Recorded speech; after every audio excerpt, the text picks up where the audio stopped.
Something feels off when the loudest rallying cry in the gun community is "Torch the ATF right now." The idea sounds cathartic, like ripping a Band-Aid off a centuries-old wound. But what if that one-swing solution lights a bigger fire under every law-abiding gun owner in the country? In this video, we'll talk about why pulling the plug on the agency this very second could make life much harder for everyone who treasures the Second Amendment, and how a deliberate, ruthless strategy could actually bury federal gun control for good. Here's the reality many folks gloss over during meme-heavy comment wars. The NFA of 1934, the Gun Control Act of 1968, and the Brady Bill of 1993 were enacted by Congress, signed by the executive, and confirmed by federal courts. Terrible laws? Yes, still laws. Bulldozing the enforcement agency while those statutes stay parked in the Federal Register merely hands the keys to a fleet of bigger, better-funded government hammers. The ATF's annual budget hovers around $1.6 billion and covers a workforce of about 5,200. The FBI runs on roughly $11 billion and fields 37,000 folks. The Department of Justice commands $38 billion and maintains more than 115,000 staff. Swap a pocket knife with a broadsword, and you haven't shrunk the threat. You've upgraded it. Imagine tomorrow morning the ATF vanishes in a puff of congressional paperwork. The NFA's $200 tax stamp still exists. The registry still exists. The import bans, the sporting purpose test, the labyrinth of form numbers and transfer rules, still there. Only now the FBI's hostage rescue team can be the ones stacking on your porch over an SBR complaint. The DOJ's powerful criminal division, armed with endless lawyers and investigative resources, can level federal conspiracy charges against a small-town gunsmith for forgetting to dot an I on a Form 4. The optics of a humble bureau crumbling in shame would feel great for 24 hours. The ensuing crackdown by agencies that play in the heavyweight division would feel great to exactly nobody. So, if scorched earth isn't the first move, what is? Take a page out of guerrilla warfare. Infiltrate, sabotage, and collapse from within. The next administration, God willing a pro-gun one, will appoint its own ATF director. That appointment might be the single most important personnel decision for the firearms community in the next decade. Pick someone who has no hesitation, no hidden loyalty to the old guard, and absolutely no desire to socialize at Georgetown cocktail parties. Give that individual a public mandate. Reverse every executive-driven infringement from the Obama and Biden years on day one. The arm brace rule, dead. Forced reset trigger rule, dead. 80% receiver guidance, dead. The director signs a memo, posts it on the Federal Register, and the House of Cards begins its tumble without a single act of Congress. Next, reorient the remaining field agents. Instead of harassing mom-and-pop FFLs over peripheral clerical errors on a 6-year-old bound book, assign every warm body not actively fighting cartel smugglers to a single task. Clear the NFA backlog to near zero. If we must live under a tax stamp purgatory for a moment longer, then at least the purgatory ought to move at the speed of Amazon Prime. Citizens pay the extortion fee. Stamps print in 2 weeks, not 200 days. In the process, the director publicly documents just how little public safety value the delays ever had. Then comes the fight people rarely see but matters more than any press conference, the court docket. Right now, groups such as the Firearms Policy Coalition, Gun Owners of America, National Association for Gun Rights, and countless state-level orgs are suing the ATF over nearly every letter ruling you can name. Historically, the agency shows up in court, claims magical deference, drags its feet, or settles in a way that protects its turf. Flip the script. The Pro 2A director instructs DOJ attorneys representing the ATF to agree with the plaintiffs wherever the Constitution is on their side. Picture the federal government walking into court and saying, "You know what, Judge? The plaintiffs are right. Millions of suppressors and short-barrel rifles are in common use, so Bruin and Heller protect them."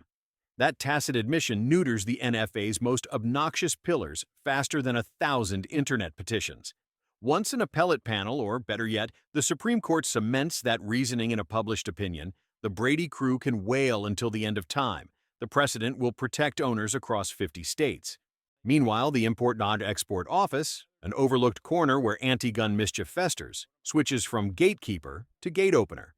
During the Obama administration, the Bureau arbitrarily declared Soviet-caliber steel-core ammunition armor-piercing pistol ammo, kneecapping the supply of affordable 5.45 by 3.9. That single memo tripled prices overnight. A willing director can rescind the designation with one paragraph.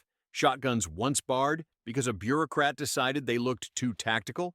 Reapprove them. Parts kits currently forced into 3 pieces by a plasma torch? Reauthorizing single saw cuts preserves receivers, lowers rebuild costs, and brings a flood of surplus back to the civilian market. Each reversal doesn't merely lower prices and widen choice, it starves the anti-gun lobby of its favorite talking point, that the industry relies on mysterious loopholes. There are no loopholes when the law is applied plainly. Legal power compounds the longer these reforms stand uncontested. Agents now spend their 9-to-5 rubber-stamping tax stamps rather than raiding FFLs. Import desks issue green lights. The director files friend-of-the-court briefs that read like a treatise on the Second Amendment. Every move builds a public record. Suppressors, SBRs, and pistol braces have legitimate, ordinary, widespread use. Courts lean on that record when anti-gun states inevitably try to pass new bans. Suddenly, the burden of proof shifts to legislators who must explain why they're fighting the data produced by the very agency once used to justify restrictions. The final phase arrives only when the scoreboard shows more wins than loose ends. The director drafts a resignation letter that lands on the president's desk alongside a recommendations report. It reads something like this: with administrative backlogs eliminated, agency policy aligned with constitutional guidance, and federal court precedent firmly protecting common firearms accessories, the Bureau's investigative mission has narrowed to a niche best handled by existing divisions of the DOJ. Therefore, it is redundant. I resign and encourage you to dissolve it. At that stage, the FBI and DOJ would inherit only a skeleton operation stripped of regulatory bite. They're unlikely to lobby for added workload without additional budget. And Congress, fresh off several sessions of shrinking the Bureau's footprint, has little appetite to hand them billions for a mission voters now view as obsolete. A giant leaps into oblivion with barely a whimper. Skeptics will say politicians lack the spine, civil service rules protect entrenched staff, the courts move too slowly, or the gun community can't unite behind a single tactical roadmap. Fair concerns. None beat the certainty of catastrophe if gun owners let frustration override foresight. Dumping a broken bureaucracy in the laps of agencies that can turn up at 3 in the morning with night stalkers overhead is reckless. Savvy strategists don't hand their opponents bigger artillery in search of a moral victory. They pull pins where the artillery is bolted together, wait for the recoil, and watch the whole platform slide off a cliff. The good news is that every step outlined above requires nothing exotic.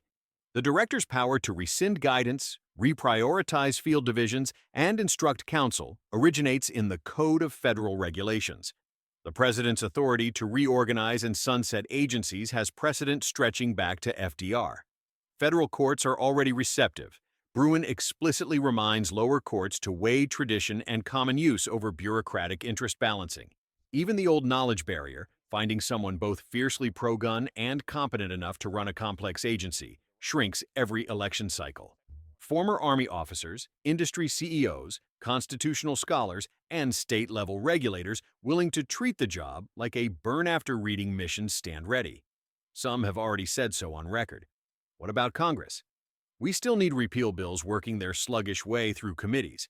Momentum, though, skyrockets once the ATF itself keeps testifying. These sections are unenforceable or unnecessary. Lawmakers who love grandstanding about gun safety suddenly face an agency telling them its own rules produce no safety benefit. The script flips. House members eager for limited government get ammunition, pun fully intended, for cutting an entire line item out of the discretionary budget. Senators on the fence see political cover because the director, not a lobbyist, is explaining the redundancies. And if a repeal bill dies in one session, it resurfaces in the next with stronger case law and more state attorneys' general filing supportive briefs. The game becomes attrition, and attrition favors a movement buoyed by Supreme Court precedent. Let's talk political timing. The next presidential term is everything. A second Trump administration, love him or hate him, has signaled interest in firing the current director on day one. That alone opens the lane. Even if Trump opts for a cabinet pick who wouldn't know a buffer tube from a carburetor, grassroots dissatisfaction would explode, threatening the coalition he needs for re-election in 2028. Translation: he has a vested interest in choosing someone who will make good on campaign promises. If the other party retains the White House, the strategy shifts to defense, court fights, and state-level sanctuary laws. But the path forward never disappears. Court precedent, once set, survives swings in the executive branch. Here's where you come in. Flood transition team suggestion boxes with the names of hardline candidates. Email congressional offices, yes, even the quasi-friendly ones, about co-sponsoring repeal or reform bills. Donate to lawsuits carving precedent before the ATF gets its new captain. Argue like the fate of your range day depends on it, because it does. Then, and this is the part everyone forgets, keep the discourse civil. We're on the same side. Differences revolve around sequencing, not submission. The anti-gun lobby salivates when pro-gun circles fracture into purity contests. Don't hand them a social media reel of liberty lovers eating each other alive. I hear the objections stacking up already. We shouldn't need a tax stamp at all. Correct. Shall not be infringed means exactly that. Also correct. None of this plan suggests we stop fighting until every infringement is ash. It argues we fight smart enough that when the final push comes, the other side no longer has its favorite high-payout defensive lines. They'll file a new brace rule. Too late. The Supreme Court has declared braces common accessories. End of debate. They'll pressure the next ATF director to restore import bans. Too late. The office doesn't exist. They'll lean on the FBI. Courts will slam the door because precedent says suppressors are ordinary firearms parts, not contraband. Step by step, the mechanisms of federal gun control rust into non-functionality. Grand gestures spend quickly. Structural sabotage pays dividends. In the Revolutionary War, Washington didn't march straight at every British fort. He cut supply lines, starved the outposts, turned allies, and picked the battlefield. 12 years later, Britain admitted defeat. The same patience and precision can dismantle nearly a century of gun law bloat. Remove the enforcement teeth, codify protective precedent, and you create a landscape where future anti-gun administrations must burn immense political capital just to regain the capabilities the ATF director willingly discarded. Acknowledge the risk of doing nothing. Suppose the community hesitates, because half think any plan short of instant abolition reeks of compromise. Meanwhile, the other half organizes. The first group sits out elections, throws purity test stones, and tweets about selling the whole farm. If anti-gun lawmakers reclaim unified government, those officials appoint the fiercest gun control zealots imaginable to every agency post. We don't merely lose ground. We watch a scorched earth rollback on triggers, braces, imports, online ammo sales, and who knows what else. Courts matter, but courts alone can't stop a relentless executive that passes enough test cases to find one sympathetic panel. Strategy, therefore, is the difference between advancing the cause and rebuilding from rubble.